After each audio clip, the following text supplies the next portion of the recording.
Again, welcome to Blessed Uncertainty. We are so excited about our guest today. She is the author of Spiritual Conversations with Children, Listening to God Together, as well as Faith Like a Child.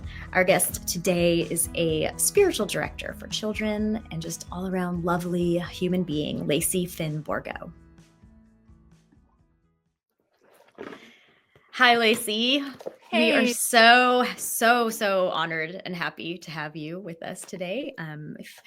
This is our guest, Lacy Finn Borgo, author of my favorite children's spirituality book, if you can't tell. Isn't that a great cover? Oh my gosh, it's my favorite. I think when I got the book, they also sent me like a print of it. They did. Yeah, and I love the print. But yeah, Spiritual Conversations with Children, Listening to God Together. Lacy, we are so happy to have you. And you've written another book, Faith Like a Child, which I also love very much. And we actually just talked about how we might use that as our church's book group book coming up next. So we're very excited about that too. Cool.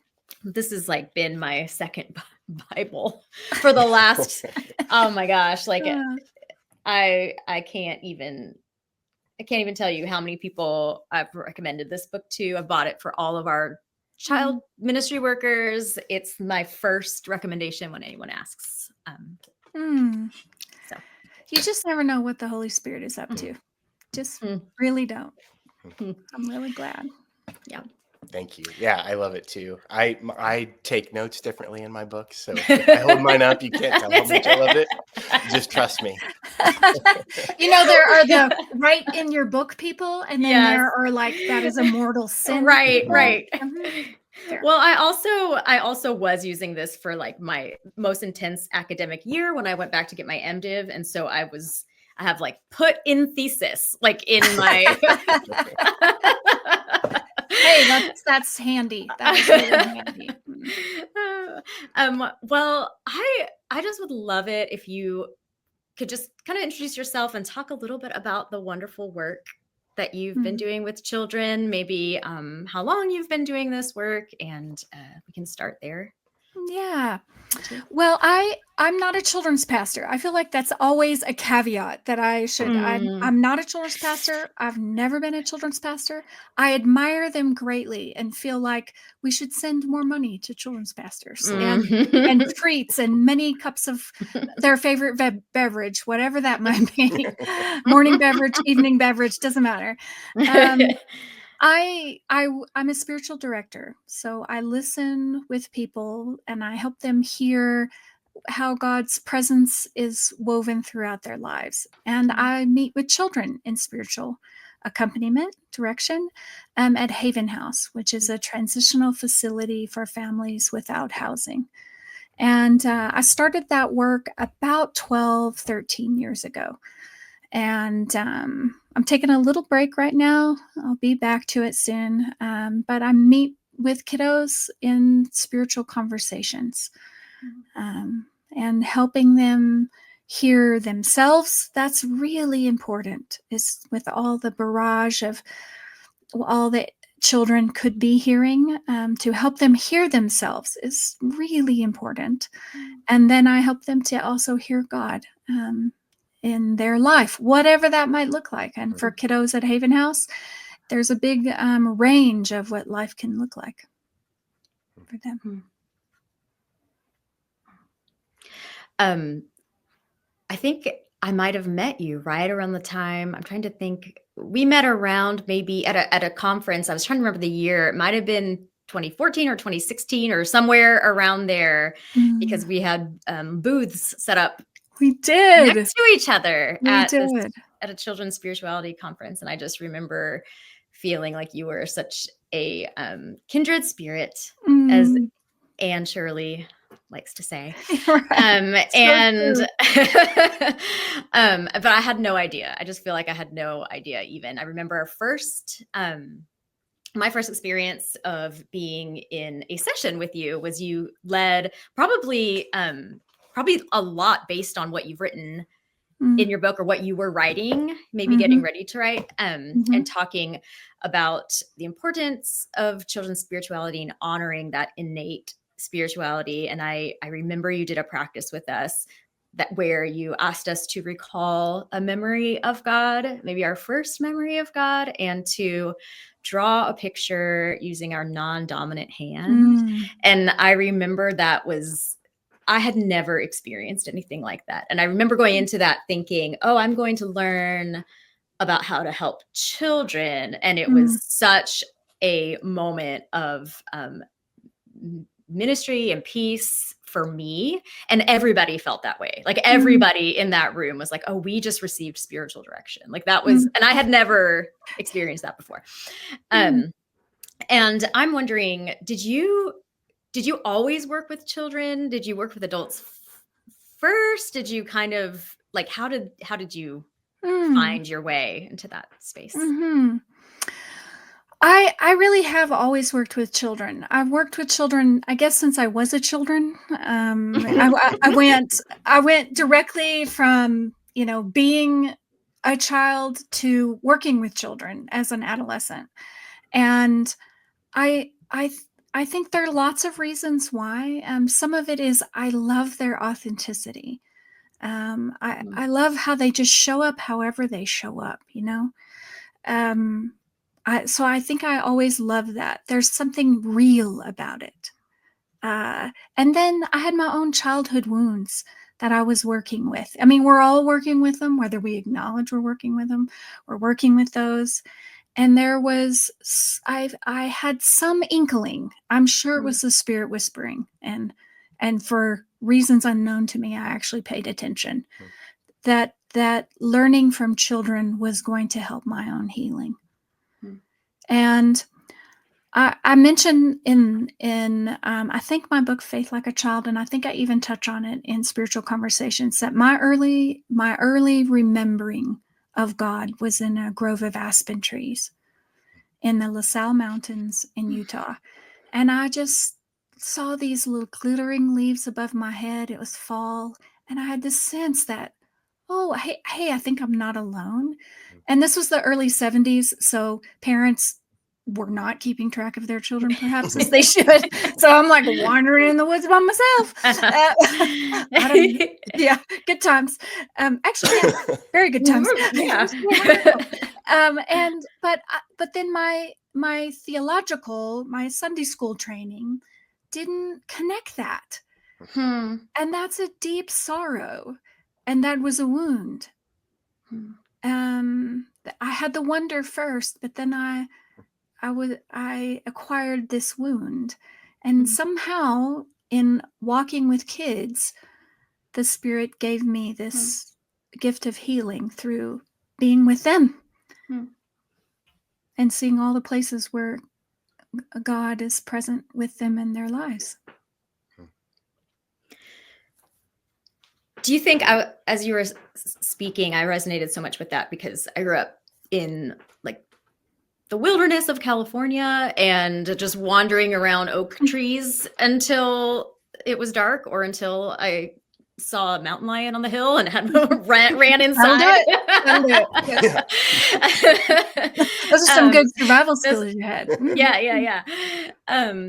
But the disconnect between like wonder and being outside, and that's separate than spirituality. Like that's separate is like the thing that I feel like has infiltrated faith spaces and is so harmful to children specifically. And I just wonder, do you find spiritual direction a place where where the spiritual, where you can find the spiritual in every place? Yeah, yes. I think one of the gifts of childhood spirituality is that children have a very wide consciousness. So they're taking in all these inputs, and they don't have, Quaker Douglas Steere calls these hardened categories. They don't have these hardened categories like spiritual, not spiritual, God, sacred. They don't have that. Yeah. And that permeability is what gives them that wide consciousness to take it all in.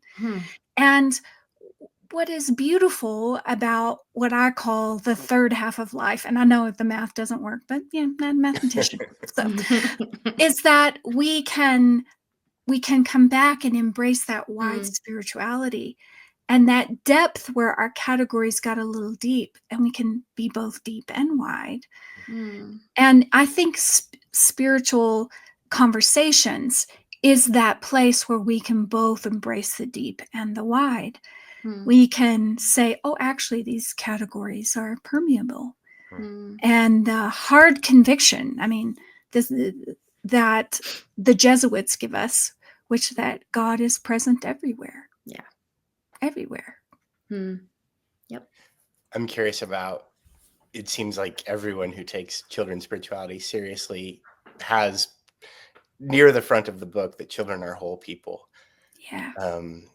And as I listen to you and Flo, just it seems like the lack of understanding of children being whole people is very much connected to the lack of understanding the world as a whole world. Yeah. Can you speak to the insistence and it's a tragic question, but when you talk about a child being a whole person, what are you saying? Yeah. I'm saying that they are complete and fully human and fully able to welcome and engage God as they are in the very present moment that they find themselves in. And that's true for every single human being who has ever lived. And I think I wrote the second book, Faith Like a Child, because children's pastors were coming to me and saying, we can't get anybody to work. We need some help. We've got kids who are eager, but we don't have any adults. What is that? So I got a little bit curious about that. And I think the more that we do, that we let ourselves be healed, our childhood selves be healed by God, the more we will experience children as whole. So there is some correlation between us seeing ourselves as partial as children and how we see children as partial. One of the sentences that I loved in the book was just that children want to tell us the truth about themselves so that we'll know them, and just how much of that is lost as we get older and how much is hidden.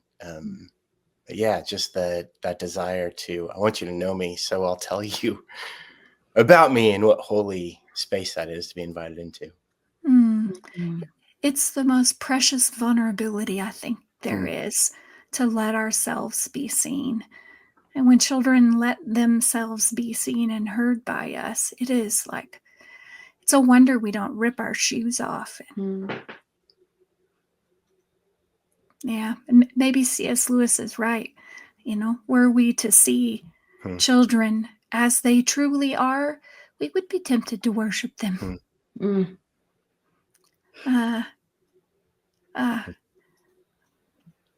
They're that magnificent. And the more, I think just the depth and the width that you're talking about, the more I taught elementary school for 10 years, Bible. So similar, a lot of healing in my spirituality. There's a backstory. I was like, clearly, sorry, here's a joke here. I just laughed so hard. Well, thinks it's hilarious that I grew up in a cult. But I really did, and I didn't get much good. I have relationships. There are people I love, and that lasts. But in terms of healthy spirituality, negative, on the negative side of that, and teaching kids was that healing space. And it's funny, not funny, but it seems like the more interaction we have with children, the more these things are evident and real and true. And there's even this, hopefully in a gracious way, like not everybody sees this. And, but yeah, the more interaction we have with the kids, the deeper I feel like this conviction goes. Yeah. You know, Danny, I grew up too with in a tradition that really did a lot of harm with end times kind of things. Yeah, same. I mean, horrible fear shaping a picture of God that eats away at children at night. It's just detrimental stuff. And asking questions of children, where do you see goodness? Where do you experience beauty? When do you feel most alive or most near to God? It was that started tinking away at that fearful God. And I thought, wow, this just makes no sense. This fear-filled, hateful God makes no sense. Certainly not actually awe-inspiring. No. Yeah. No. And in fact, you almost have to do a mental trick of taking a fearful God away from reality. Like if we're going to be really present, fully present, and live in reality, no fearful God lives there. Wow. Yeah. And no whole person demands that kind of psychopathic allegiance. No. So the idea that a whole God would is. Yeah. And we see this nothing in the life of Jesus. You know, Christ as our hermeneutic. Right. I'm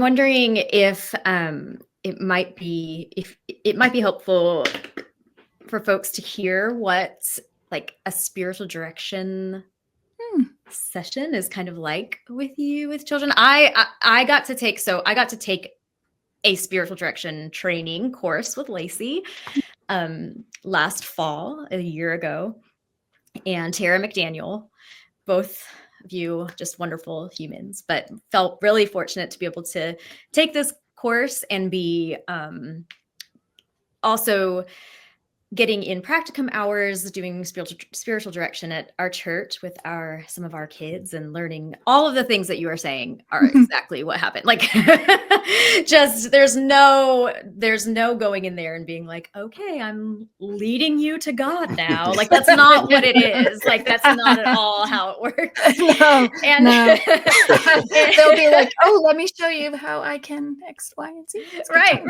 And you know what that means? Earlier when you said you weren't a pastor, I was like, but I mean, like, I think that that maybe more than you know or think, or at least pastors should be more like spiritual directors than a lot are, and just accompany people. I think that would be actually a lot healthier for churches. But maybe, would you like for me a little bit? You want me to walk you through like what? Yeah, that'd be awesome. Cool. So at Haven House, it's dormitory style. So, and these are kids, these are families without housing. So when they first come to Haven House, they generally are invited to meet with me. They only have to come once. And I sort of gave a lot of pushback around that. I was like, why do they even have to come once? But anyway, this was a negotiation with the wonderful leadership at Haven House that we came out to, that they had to come once. But I said, you only have to stay 2 minutes. If you get in here, I'm always like, back door. Should we break? So they come in, so they get to meet with me once. And in what, 13 years there, I've only had one that didn't come back. And so kids long to be listened to. They really do. So when they meet with me, it's dormitory style, and I need to honor the fact that we need a window and a door. So this makes safe space. So I took a piece of, this is so ridiculous, but it works. I took a piece of canvas and some plexiglass, and I hot glued it because I can't really sew either. And so I hot glued this piece of plexiglass in the middle of a piece of canvas. I put it on a shower curtain rod and hang it on 2 nails. Good times. But I painted the words "Holy Listening" on the front with what I thought looks like a candle, but a kid once said to me, "That's a nice unicorn." So, whatever. Hey, interpretive art is really what it is. So as we get ready to we enter this space at the same time. And this just levels that I'm always shifting the power in their direction. So we enter the space at the same time and we take off our shoes. For some children, they're eager to take off their shoes. Some children are not, but I take off mine, and there's a white blanket and it has little green leaves on it. And we sit down on this white blanket together, and I make it so that their back is to the door because it's loud at Haven House. There's a lot going on. And I don't want anyone to read their lips, but people can look through that gorgeous canvas plexiglass door and see us sitting there, but with the child's lips not facing the opening, they can't hear anything. Yeah. So we're honoring safe space for everybody. We sit down on this blanket together, and then I have a battery-powered candle. I'm not fire trustworthy, so it's a battery-powered candle. And the child turns the candle on when they're ready. They are in charge of the light. So when they're done, they turn the candle off and leave. But they turn the candle on. And then generally speaking, I have a set of images. And children project their inner life onto what's in front of them. So they pick some images. And some of the images are Jesus in modern ways with children. Some of the images are nature or art, but they pick the image. I say, would you pick a picture that helps us understand how you're arriving today, how you feel right now?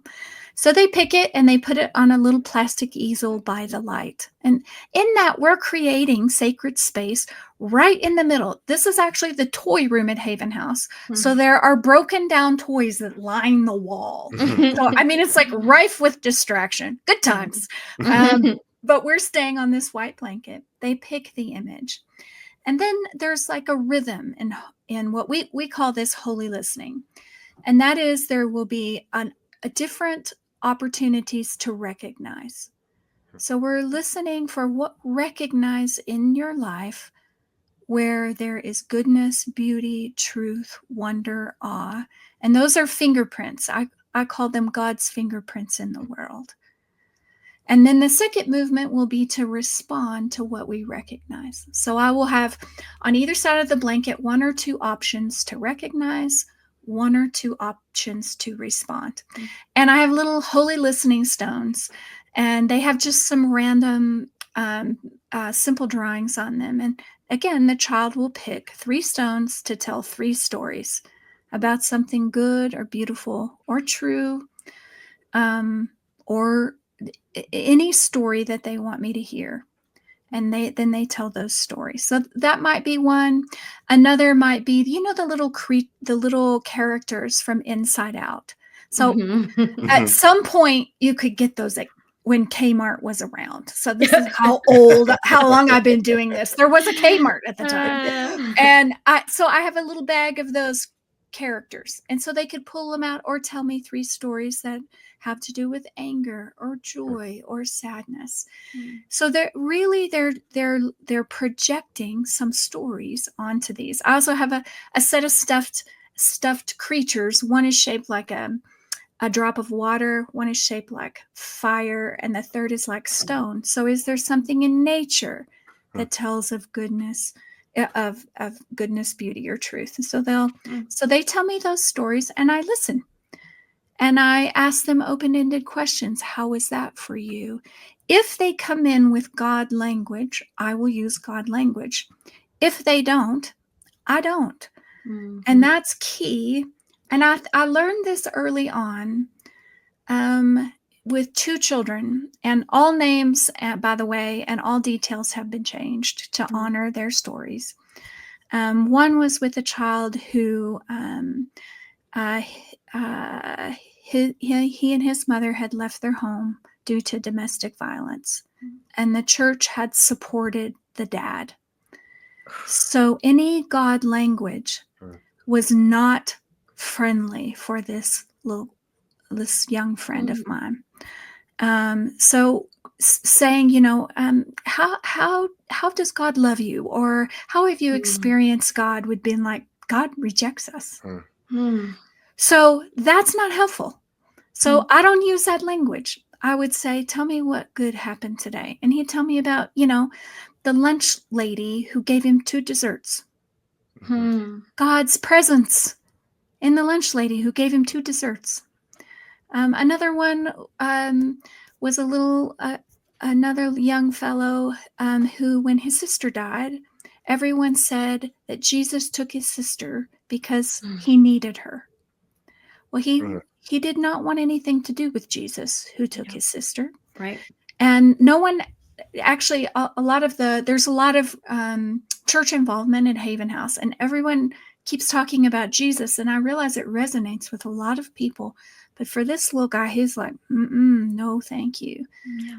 And so we talked again about, he had an eye for beauty, little artist, so good. I would say, what's beautiful today? What did you encounter that was beautiful? And boy, he was paying attention to an oak tree through a few seasons and the color of those leaves. That's where he was encountering God. So I ask those questions, and they wouldn't always tick all the right religious boxes, because I'm meeting the child where they are. And then after they tell me a story, and if with that story sort of has we in the Quaker tradition would call a weightiness to it, then I would say, how would you like to respond to that? So it may be, if they have God language, how would you like to respond to God? Or how would you like to respond to love? And then on the other side, there are response options. So they might have some clay. They could create a sculpture. I have a little bag of Legos. They might make a Lego creation. We have watercolor paints. Can I tell you, washable markers over permanent? You're welcome. Also, silly putty gets stuck in carpet. So you're welcome again. Just 2 free bonuses. In a bonus episode. That's it. This is a bonus episode. Exactly. So we recognize we have opportunities to respond, and then at the end, I ask if I can give them a blessing. And that blessing is it's fancy chapstick lip balm, and I just it has a smell on it, and we say, sometimes we can't see God, but we can sort of catch a whiff of God's presence. And I ask their permission if I can put it on their hand. I hold their hand, and I say their name. If I were to say Danny, God loves you very much. Or I might say, love is surrounding you. Remember that you are never without God, never without love. And with this blessing that I put on your hand, you remember that, okay? And that's how we end Holy Listening. It lasts anywhere, depending on the child. Again, they turn the candle off when they're done. It lasts anywhere from, I've had some younger ones last 15 minutes. I've had some older ones where I was like, really, you got to wrap this up. We've been in here long enough that we need a snack and a nap. So 30, 45 minutes. So yeah, that's what it's like. Oh, man. Danny, can you imagine if we'd had this as children? Which I think sobbing reminds, as I listen, there is a way of looking at faith and God in the world that would call what you just described, or describe it as not having faith. Yeah. And I think the contrast, I think what you just described is so full of faith. If we're looking for just the mustard seed, it's not what you're describing. That's already so much bigger than any seed in a sense. And just even how Jesus takes the child and says, this is power. This is the kingdom. Yeah, I'm just in awe of like the faith that it takes. I think the conclusion of the book is mystery. And as I read that, curious to ask you about, and maybe I'm just wanting you to agree with me, but just, how much faith it takes to trust Jesus is with people, regardless of what we say or in the silence, or that the Spirit. Here's how I'll frame the question. Sorry. I love the part where you talk about the difference between aiming and listening for what the Spirit is already doing instead of aiming at behavior modification. Can you speak to that difference between aiming and listening? Yeah, I think Danny, you are touching on exactly how it impacts the adult, which is it must deepen our trust. But I mean, back me up on this. Incarnational faith, which is what we're talking about. Incarnational faith requires trust. It requires trust. And Christian philosopher Dallas Willard helped me with this word faith and trust. Like he encouraged, whatever people want to say about that, but he encouraged swapping out the word faith with the word trust, because trust is faith with legs on it. And so I think, yes, exactly, it challenges trust. And our life with God is an eternal life of deepening trust. If it isn't deepening at every moment of our life, we might wonder if it's still alive. And I think, talking about aiming versus, it's like prescriptive versus descriptive. It's like lived versus distance. I think a lived faith is the one we're looking for. Abundant life happens in this present moment. But I think it's absolutely a challenge. Let's just name it. It is a challenge. It's the Holy Spirit whispering to us, will you trust me? And wake up to this is happening whether you see it or not. This is happening whether you see it or not. There's an invitation to participate. And to would you like to have a front row seat? You're going to trust is the ticket.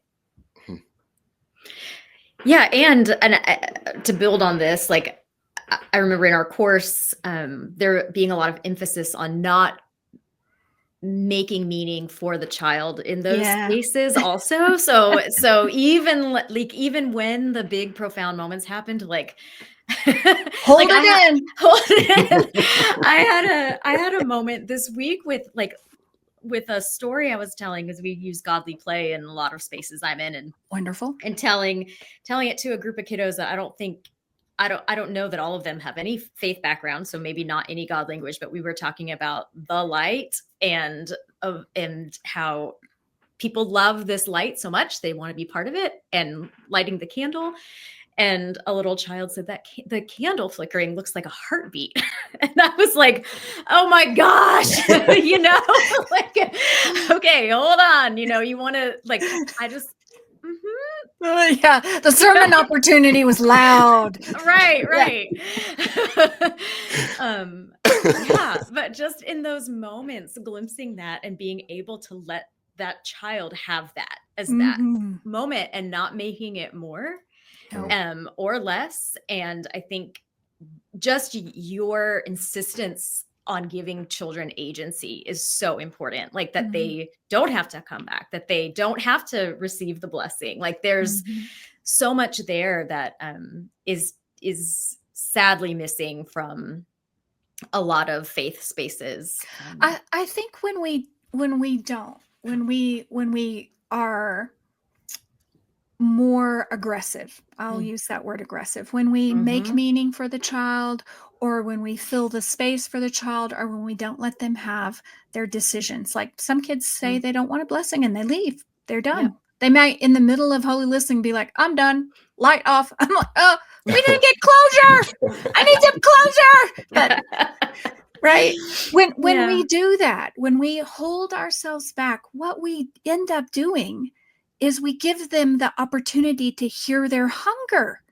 And it is their hunger that draws them to Christ. If we feed them before they hear their hunger, then they're drawn to us. they are not drawn to Christ. And this is a them and Christ relationship. I want to get out of the way. Lacy, this is the first time we've spoken, but you seem like a very gentle person. Pretty sure I trust you at this point. And Flo, also been friends for 15 years. There's a gentleness. I think I have a tenderness that's part of my makeup and all these spaces, but I see in both of your faces, and I've been told that it exists in mine. It's like, follow the Spirit. Jesus is always speaking, all these things. And as soon as there is I love the story about the kids have to go pray. Like, that's absurd. I'm letting them go after 2 minutes. Like, there's this there's this fierceness, there's this firmness, and it makes me think of Jesus, and maybe even shifts the expression I imagine on his face when he says, it would be better if you were tied to a millstone and thrown in the ocean, than harming one of these kids. But even it would be better for that to happen to you than for you to make a child go pray. It would be better for that to happen than for you to force something and tell this kid, I love them, if they say this formulaic prayer. This is, again, not a question, but just, I see that in you, and I am reminded of Jesus and see him in that passion and that fierceness in an encouraging, inspiring way. He is fierce for children. I love in the stories of Jesus drawing the children, letting them come to that. He's indignant to the adults who are kind of bodyguarding him. He's indignant. He's like, back it down. Come to me. That has healed some of my own wounds. I think it even speaks to his desire. He's back to the meaning making. He's not, and I'm teaching you a lesson about spirituality. He's like, I would rather be with the kids and the authenticity and the real. So if you go debate over there, go figure it all out, go count baptisms. I'm going to be over here with the. And don't you think it's tied? It's so deeply tied to his trust in the Trinitarian community of which he is a part of. Like, he has deep trust. He has such deep trust that he goes to the cross. He does. That requires trust to set your face. He trusts the Father. He trusts the Spirit inherently. So, of course, come on, kids. Whatever you've got is great. I love your phrasing of the Trinity, this community of love and love's family. I definitely put that in my thesis, and there's so many footnotes that are like Lacy Finn Borgo, like that is so encouraging to me, because one never knows, I know, but no, it's so important. But I love that idea of just even included in God is this rejection of this individualistic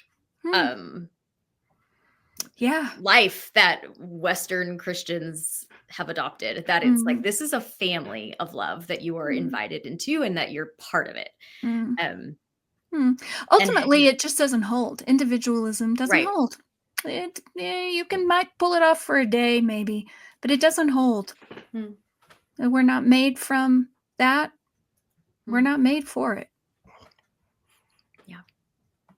And if we get in touch with our true self and our deep hunger and thirst, we won't settle. That's another C.S. Lewis, right? We settle.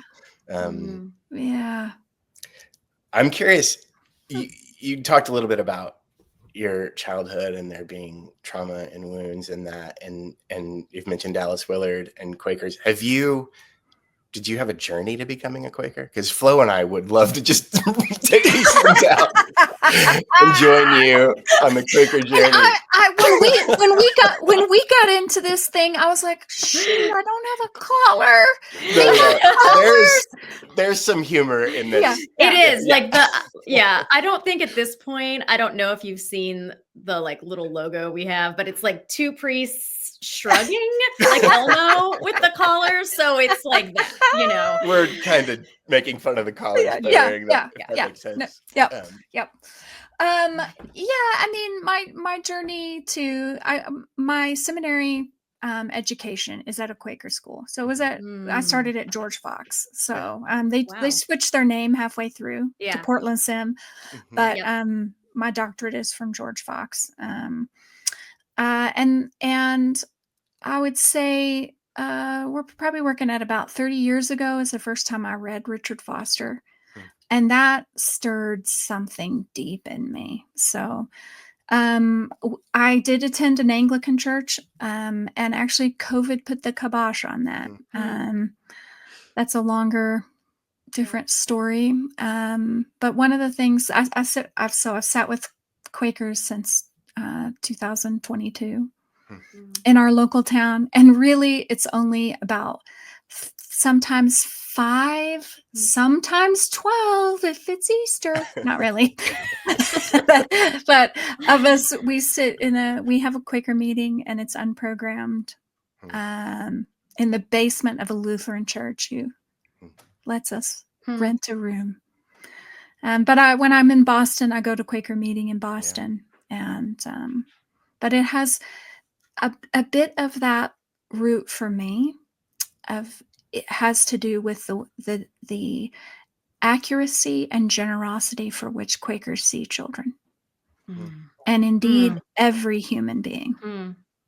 They have a high, I think, view of the anthropology of a person. That's deeply appealing to me. Yeah, which was sort of the question under my question is, did children lead you to this place of being a Quaker, and the weightiness that I love that journey. I think that's something the three of us likely share. Just these children have kind of left us more comfortable in the quiet than the proclaiming. I think it has to do, at least for me, with being comfortable with mystery. I hadn't realized this till our friend Flo Ellie Beatty pointed out, like both of my books end in a chapter in mystery. I'm writing a book now. I thought, I think I've ended in mystery. I think I got a thing here and I didn't even know it. So I think it has to do with mystery. There's room for mystery within the Quaker fellowship. And I need to be, I think, what it draws me to Catholicism, I'm deeply Ignatian. I think it's the mystery. Yeah. The mystery of it. What I love about Eastern Orthodox which was a real discernment time for me, it's that they left it in. During the Great Schism, the other Catholicism weeded it out and then built it back in through the monastic threads. Eastern Orthodox, they left it in. They're like, well, what the heck? We're Greek. Yeah, you're describing, Ignatian Jesuit Quakers. That is it. That is like what. Yeah, that's what I want to be. Me too. I'll let you know. Okay. Where 2 or 3 are gathered, here we go. That's right. Here on the Jesuit Quaker. 2 with a collar, 1 without. So fun. It's so funny. All 3 of us have been trained in a do spiritual direction, so there are these silences. And we're all just like, it's fine. Yeah, it's awkward silence. We like it. I remember close with 20 minutes. That's right. No, I had been writing a curriculum a while back, and that was actually why we were at this conference together. Is I had a curriculum that I had written for an organization called Arasha that was about creation care. It was like a VBS style camp for churches for creation care for kiddos, and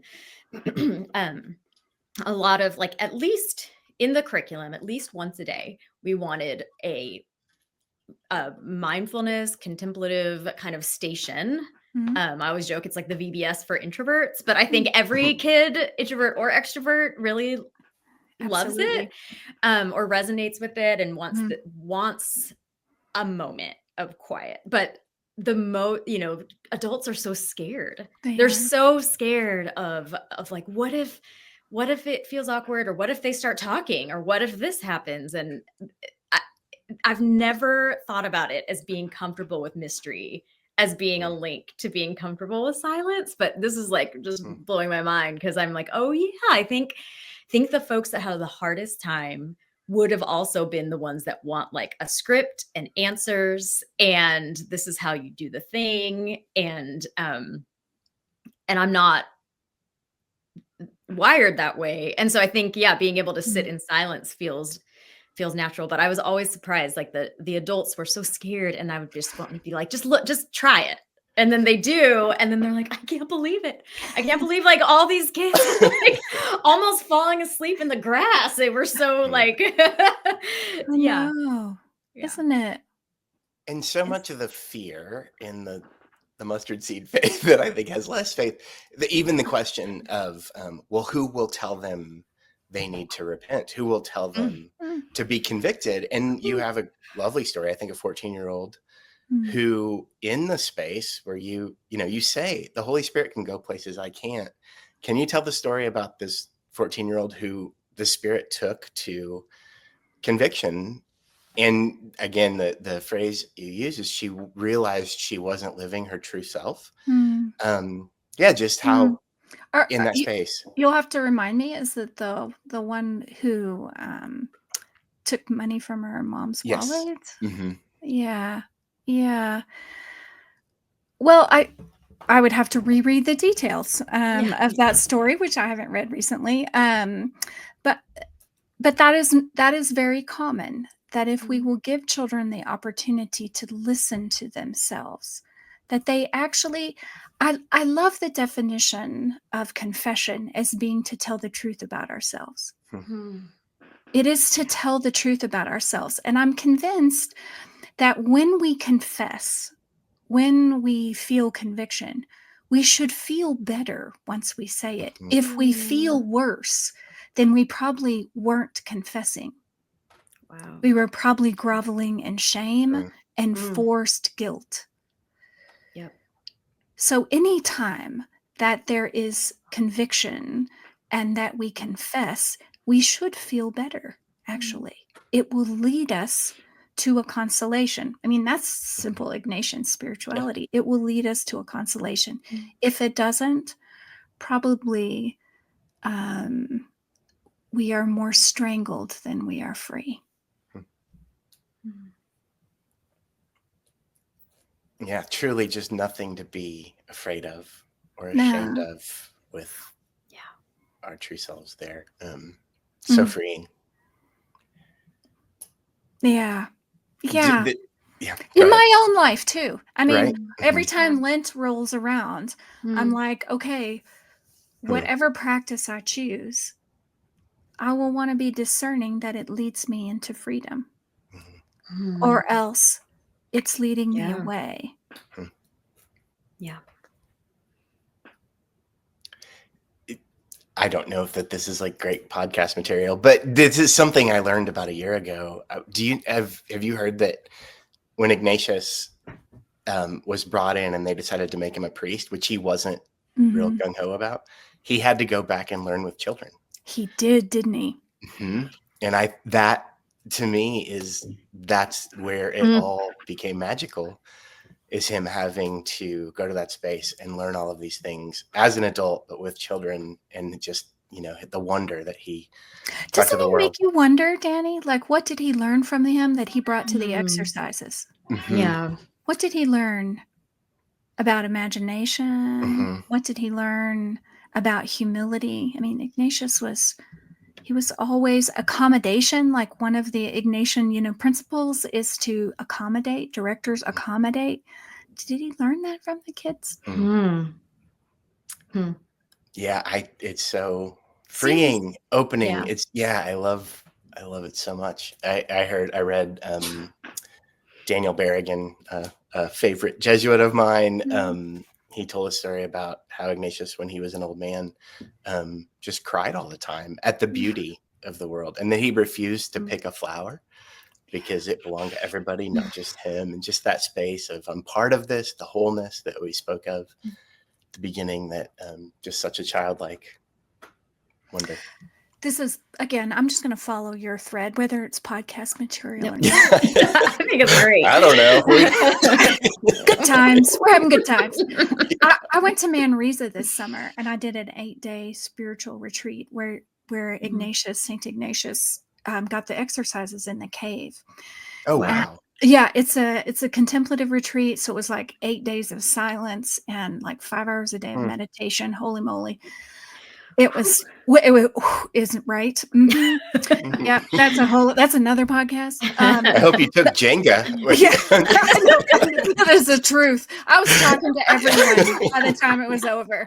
Like cats, dogs, flowers. It was woof. But in Manresa, like up on this hill, is where he had the vision over the River Cordova about, that all is loved by God. And they've got a spiral there with a well that's sunk down deep. And the spiral is like this metal kind of monument kind of thing that's just in the ground. And they have the names of mystics carved in it. And it's a special place.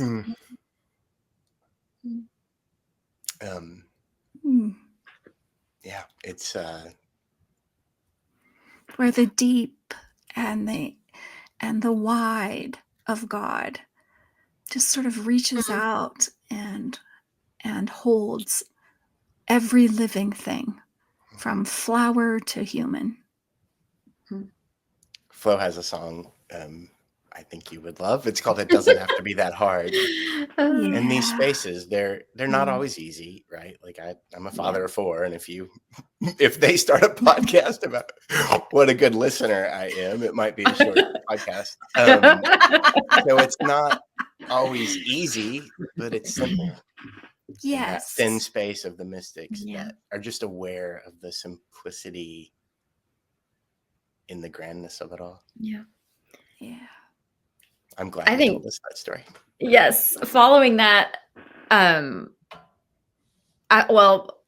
was thinking about how, and talking to parents whose kids I've done spiritual direction with now, and a lot of parents in our faith community have some pretty deep childhood wounds and from religious spaces, and carry those with them, and have gone through their own faith deconstruction, but are like so afraid of handing this same trauma to their children, but they want something for their children. And so it's so hard, because I feel like there's this temptation to just be so hands off that you're like, nothing, I won't even mention God. I'm like, don't want to traumatize you, And I remember when my kids were growing up, I would always be like, you don't have to do this because when I was young, blah, blah, blah, and they don't have that trauma. So they're like, why are you telling me this? Me too, like, girl, me too. Like, that's unnecessary information. But but then, in my own deep research of children's spirituality, learning that, like, first of all, like, I want them to know that there is God that loves them. Like, I want them to be, carry that, know that. And learning about even just how a child's spirituality helps them become more resilient. I mean, there's like all of this overlap now between psychology and spirituality. And it's so good. Finally, yes, that's like coming to light. And we're finally not like pushing those two things into these binary categories and as like, fighting against each other, when that's not how it is at all. But I think in that sense, sometimes, parents get afraid and want to like throw everything out.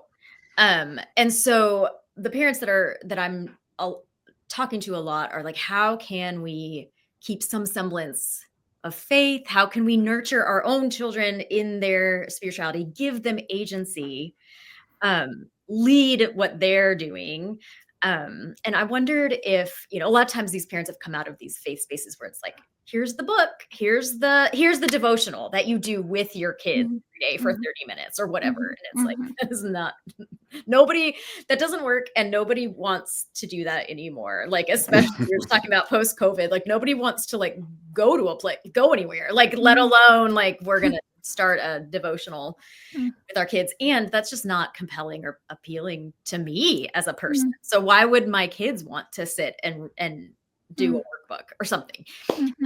And so I think like even these, I always tell my parents like to read your book, because I'm like, you don't have to be a spiritual director to implement these ways of being and listening with your kids at home. And I think this is one of the best ways that they can engage in spiritual formation with their kids at home, is just touching on a few of these ways to listen and to point out wonder.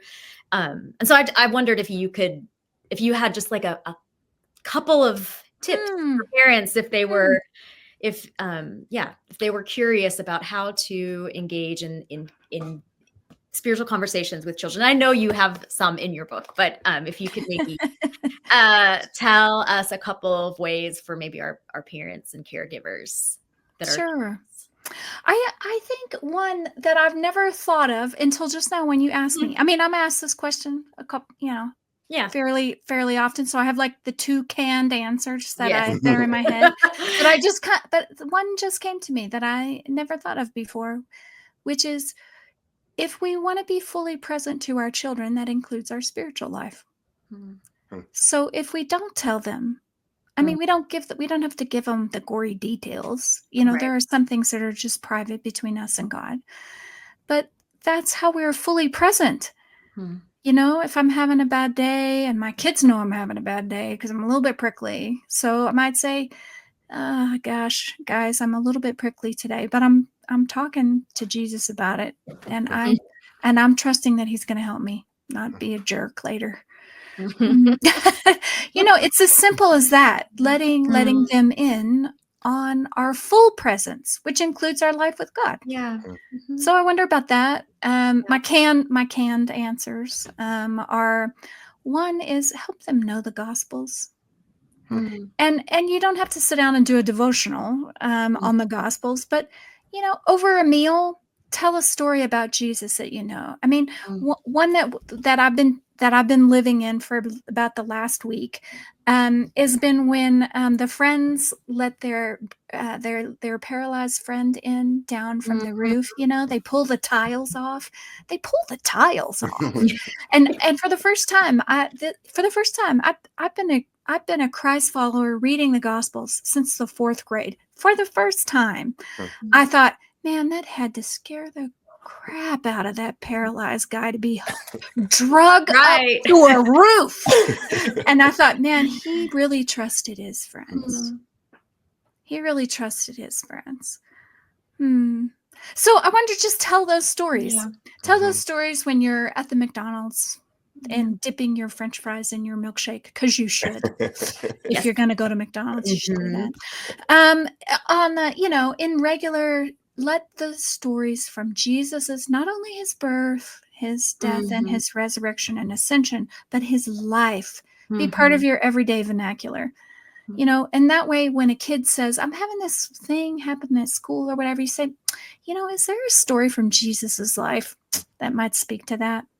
And they know those stories because you've been telling them, around when you're fishing or hanging out or whatever. So I think Jesus's stories, they give us a hermeneutic. He's the hermeneutic that we see our life through. So give them to him in everyday ways. And then the other is to pray a simple examen together. I love a simple examen. And the examen, not as in an examen of consciousness. Let's see where you have really, ran it off into the ditch today. Not that. But an awareness examen where you look back through your day and you look for all the goods, everything good that happened. Name it. Everybody name it. I mean, what was it? Augustine said we need to be an alleluia from head to toe. So, make a list of it. Put it up in your home. Get crazy with the Post-it notes. All the goods that you've experienced. I mean, maybe in our world today, we really need to cultivate the capacity to see the good. And then I like to use the next movement, I like to use the grace. And grace meaning the places where it didn't go as I'd hoped it would. And there's grace in that. There's God's redemptive work in that. So what are the graces? So it could have been the time I was prickly with the kids and I was like really short. It could have been the time for them when they didn't do well on a test and they feel really not good about that. What is the grace in that? What's the grace? And then we look for tomorrow in the examine. What is tomorrow going to be like? And how can we ask God to meet us there? Would you meet me? I've got this friendship that's not so great and I'm nervous about it. Will you meet me there? And doing a simple examine, the goods, the graces, what is tomorrow? When we pray that together as a family, it shapes our seeing. It's a lens. Yeah. And it lays down a neurological pathway. We're learning this more and more. It lays that pathway down for our seeing in the future. I think if you do those three things, because now I've added 3. It used to be 2, now it's 3. Be fully present to your kiddos, including your spiritual life. Yeah. Know the Gospels like the back of your hand. Just tell them like we tell the stories of the Princess Bride. Right? You know what I'm saying? Marriage is what brings us together. That's a good Anglican. That was good. Yes, exactly. Like love, true love. Okay. Anyway, and then pray the examine. I think just do those 3. Maybe that's helpful. It is, No. and Oh man, yeah. to the adults as well. I mean, those are. It'll shape adult spiritual life. And such an honoring, a way to say, even in the graces, being honoring of your true self and who you hope your true self to be, and not a shame spiral that you're confessing these things to a God that wants to catch you doing something bad. Yeah. And I think when we use the word grace for the areas that we feel like kind of went a little, our knees got a little wobbly or something, I think that acknowledges God's redemptive work. And isn't redemption God's business, family business? Isn't that it? Redemption is like, that's God's gig, bringing all things. So there's both hope in it. There's acknowledging the reality of things. And not a drop of shame. Yeah. Poof. Amen. I think we've had enough of that. Yeah. Yeah. Yep. Yeah. And just to not have to control anything. What freedom to just receive. Yeah, it's just an illusion anyway, isn't it? Right? Yeah. I really do, in pastoring, I want to be overly simplistic, but there is this divergence in spirituality with the folks who have suffered in a way where the illusion of control has been taken. People who haven't, or I mean, there's a very small group, but some people do and double down on control, which that's not my space to get into. But when that's taken, the surrender, it's not a masochistic surrender. No. But just I was held even in this horrible story. Yeah. The conviction that there is nowhere where God is not. Yeah. Nowhere. The deepest of depths, the darkest of places. God has been, will be, and is present. Amen. Yeah.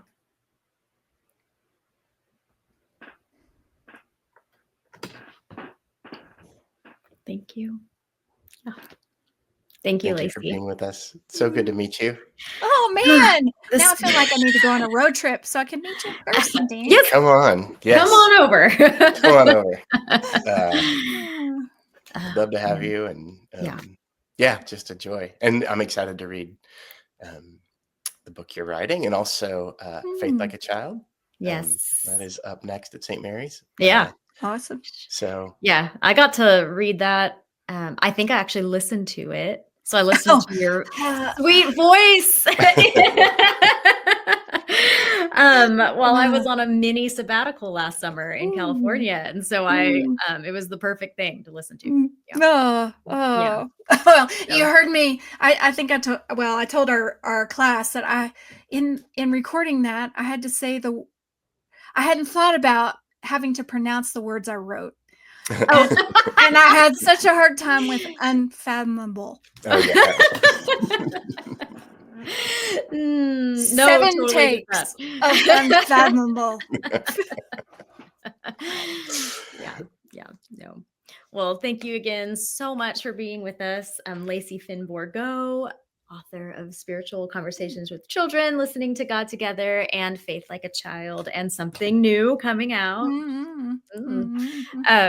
Thanks again so much. I feel again so honored to know you and to learn from you and to just be in this work adjacent to you this time in the world. I'm just pretty thankful. So I'm so glad.